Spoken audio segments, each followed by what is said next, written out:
welcome to another episode of Unhinged After Dark. I know it's been a minute, y'all, but anyway, let's get right into this thing. So today we're going to be talking about the Red Summer. This is something that a lot of our children, a lot of our black and brown children do not learn about in schools, and they don't teach this stuff in history classes. And we're going to be exploring what exactly took place during the Red Summer, what the Red Summer was, and the real reason behind why it actually started. So African American soldiers had come home from the war, and when they came home, they were expecting to receive better treatment from their national government, and African American sharecroppers were unionizing.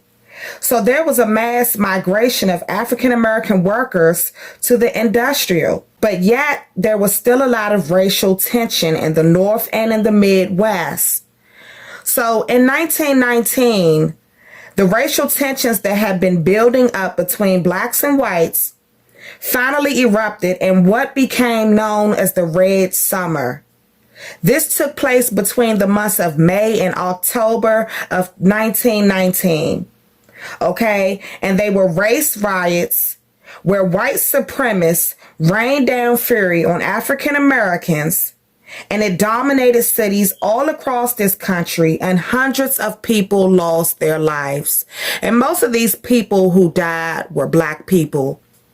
So now that we know what exactly the Red Summer was, it was basically a summer of, or a time of terror for black and brown folks all throughout the country, where race riots were erupting and black people were getting massacred. They were getting slaughtered. But now that we have talked about what the Red Summer was, let's jump into the real reason behind the Red Summer and how this all got started. So sharecropping dominated. Okay, it dominated. And there was only a tiny fraction of freed slaves who actually owned their land. Okay, and so the majority of the former slaves were forced to live under a system that replicated slavery in just about every way except for the name. And many of these freed African Americans, they lived in former slave quarters. And instead of receiving wages for their work, they received a portion of the crops that they grew. Now, meanwhile, the plantation owners continued to make money off of the crops that these former slaves owed to him. Okay, and the plantation owners were very creative, and they came up with a lot of ways to keep these black people in debt through sharecropping. So sharecropping was essentially a business that white America profited from, and black and brown people in this country, although we were the ones who did the work, we saw very little profit, if any. Now, Robert Lee Hill was an African American sharecropper in Arkansas, in Delta. Okay, and he advocated for better working conditions and fair pay for the other sharecroppers. So essentially what Robert Lee Hill ended up doing was he formed what was called the Progressive Farmers and Household Union of America. And this was a labor union that was specifically made for tenant farmers and sharecroppers. Now, in 1919, Robert Lee Hill began to encourage a lot of the other sharecroppers to join his union. And so many African Americans who had recently returned from World War I were disenfranchised, and they were marginalized by the racism that they returned home to. Okay, so many of the World War I veterans decided to join this union of sharecroppers called the Progressive Farmers and Household Union of America.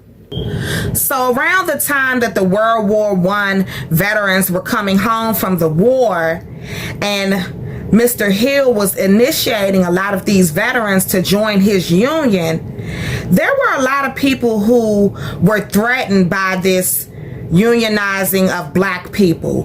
There were a lot of big businesses who were threatened by this because they had to pay out higher wages, okay, and they had to spend more money on worker safety. You have the Russians who were also threatened by this, believe it or not, because they were scared of a communist revolution. And so you had, a lot of different forces at play here. Now, the unionizing of black people, and I'm going to repeat that, the unionizing of black people was a threat to the entire sharecropping system. Okay, the rise of the unions, it did more than just threaten big businesses. Okay, it threatened the sharecropping system that had replaced slavery in the South. You had African American people who were demanding fair pay, and they would be able to get out of all of this debt that these white landowners had purposely kept them in. So the entire Southern agriculture and the economy was built on slave labor. And the unions were basically threatening to disrupt this. They were threatening to disrupt this entire sharecropping system. Now, in the mix of all of this, there was another group of people who were threatened by black people unionizing, and it was the white supremacists. These white supremacists, they knew that Robert Hill's plan would unite a lot of black people, okay, and they knew that it would put a dent into their sharecropping system that so many white people in America were making money off of. And so the KKK and a lot of other white supremacists decided that they had to stop Robert Hill's plan to unionize all of these sharecroppers. They had to stop his plan from succeeding. And so the outcome of that is what led to the Elaine massacre that happened in Arkansas. And it was one of the largest in the history of the United States. And it also led to the Red Summer.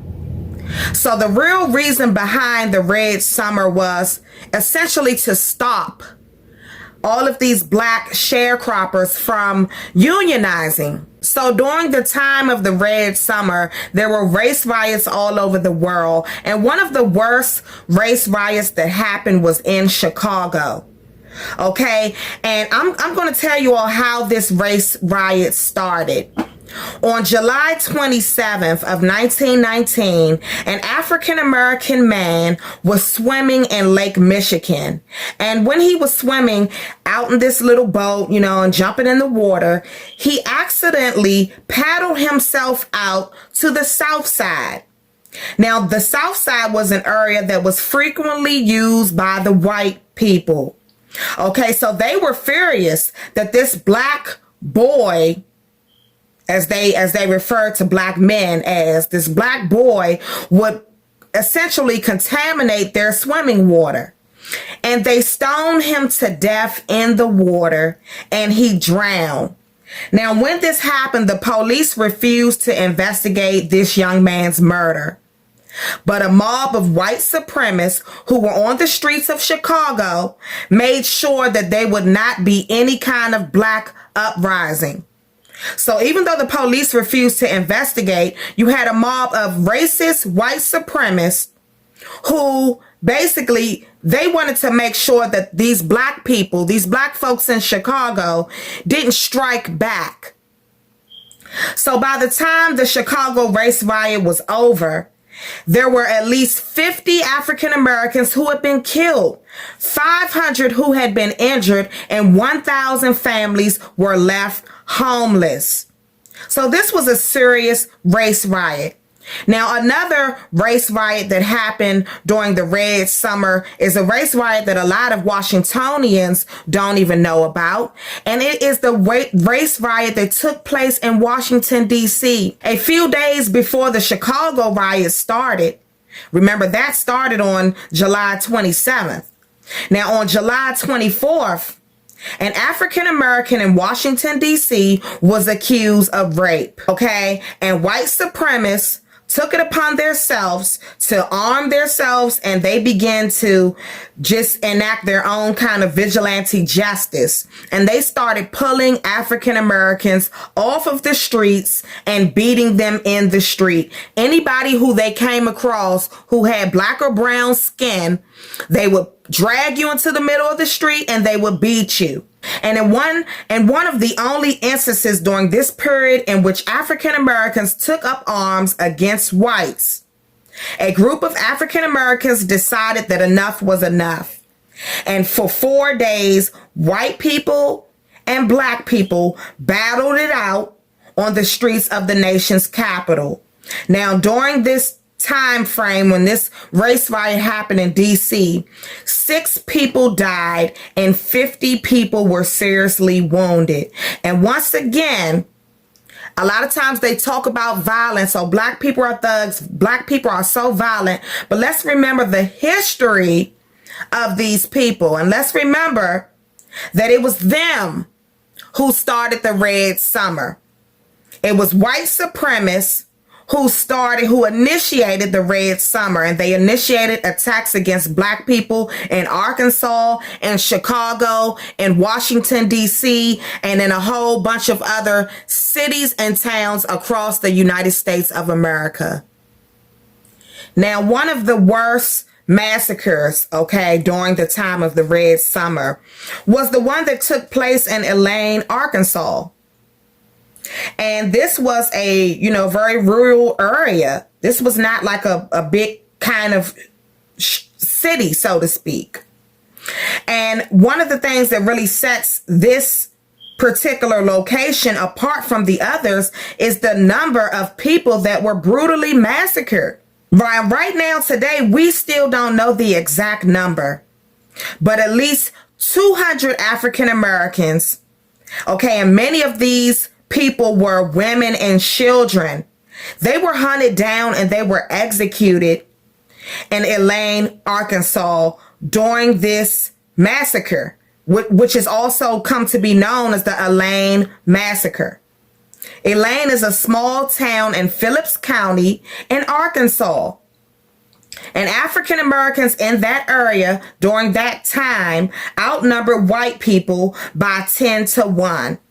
And it was here that Robert Lee Hill sought to first unionize sharecroppers during the Red Summer of 1919. Even though the act of unionizing is nonviolent, the racial tensions that had already existed were bound to explode. And so a lot of people feel like this is what really started the Red Summer, was when this black man, Robert Hill, decided to get all of these veterans together and all of these other black people who were sharecroppers, and he wanted to unionize these folks. And he was trying his hardest to unionize these folks so that black sharecroppers could receive equal pay and, wages and fair treatment, and actually make some money off of the work that they were doing, and to help black people to pull themselves out of debt,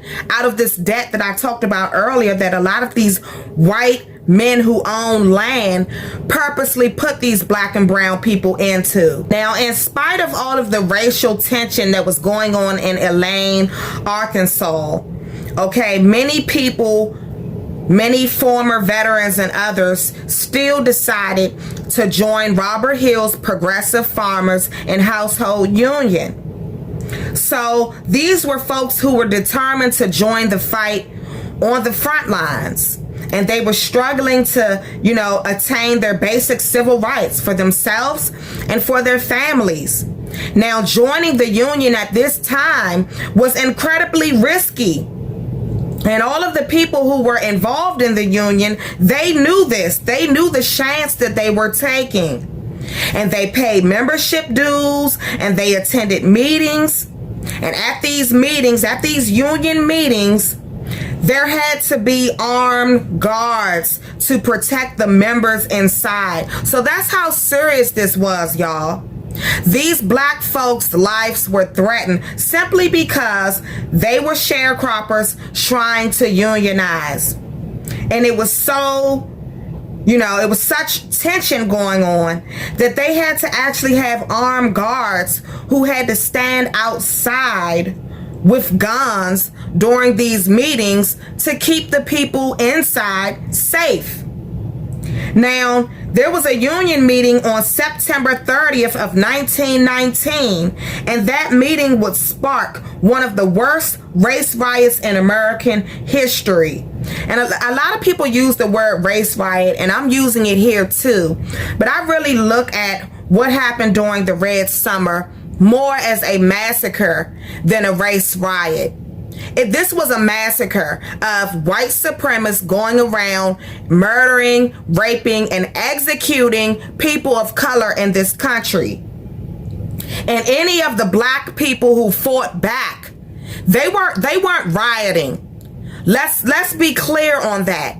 Whenever black people in this country stand up and fight back, it is referred to as, oh, they're rioting or they're causing trouble. When you're fighting back, you can't be rioting. These black people were not rioting. They were defending themselves against these armed and dangerous and violent white supremacists who purposely came into black neighborhoods during this time in 1919 to slaughter and to kill and to murder anyone with black or brown skin.